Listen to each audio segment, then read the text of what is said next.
Welcome back to Uganda Unity TV. I'm Maktunu Brian.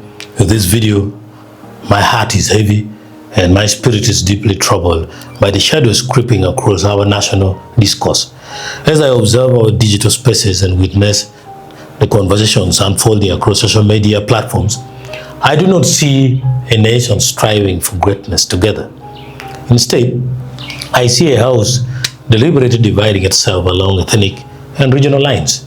Lines that our forefathers bled to errors, lines we should have left behind long ago in the name of progress.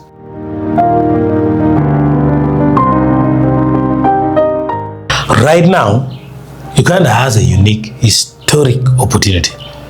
A globally respected diplomat and a son of our soil, Ambassador Dr. Olara Otunnu, has been elevated to a bid for the United Nations Secretary General. Having a Ugandan stand on such a monumental world stage should bring absolute pride to every citizen, regardless of political affiliation. Yet, we are watching a coordinated, vicious campaign online, led by diaspora figures like Fred Lumbuye and echoed by streams of national unity platform from central Uganda or NUP supporters. There is an active effort to decampaign Dr. Otunnu, soft bit, deep seas. Honorable Dr. Odonga Otto recently spoke out and he hit the nail on the head. He pointed out the subtle, damaging strength of tribalism driving this destructive wave. If you look closely at the social media handles, if you examine the accounts pouring out these relentless attacks, our crushing majority stem directly from central Uganda. We must ask ourselves the hard question: why must Anacholi San's international elevation be met with such bitter hostility and sabotage, while others in similar positions receive grace and celebrations? Don't comment yet. Watch this video. Continue to watch. You'll know why I say that.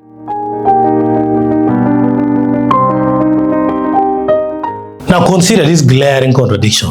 Katakiro Charles Peter Mayiga, the highly respected Prime Minister of Buganda, publicly endorsed Dr. Olara Otunnu.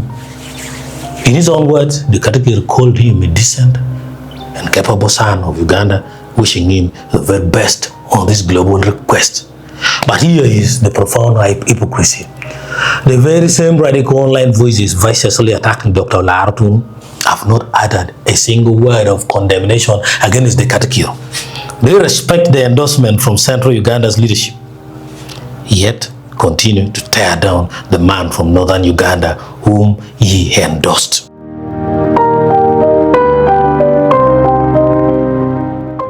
Look further east for another undeniable example of this bias. The Ugandan government has formally presented Mrs. Rosette Muzigo-Morrison for a top judicial seat at the International Criminal Court. She hails from Nabirumba, located in the Kamuli district of the Busoga sub-region.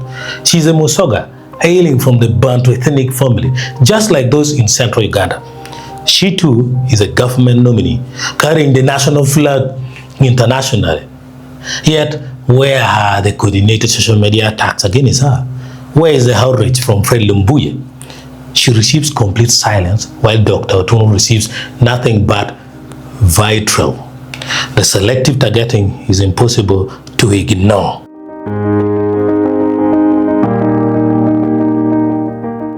What breaks my heart the most is the deafening silence from the very top. Leaders like Bobby Wine and key NUP officials have remained completely quiet. Some officials are even sharing these aggressive, divisive posts, indirectly validating their heart attacks and allowing their supporters to tear down a global opportunity for Uganda without a single call for restraint. True leadership demands that when line-crossing tribal rhetoric emerges within your ranks, you condemn it loudly, no matter who is committing it.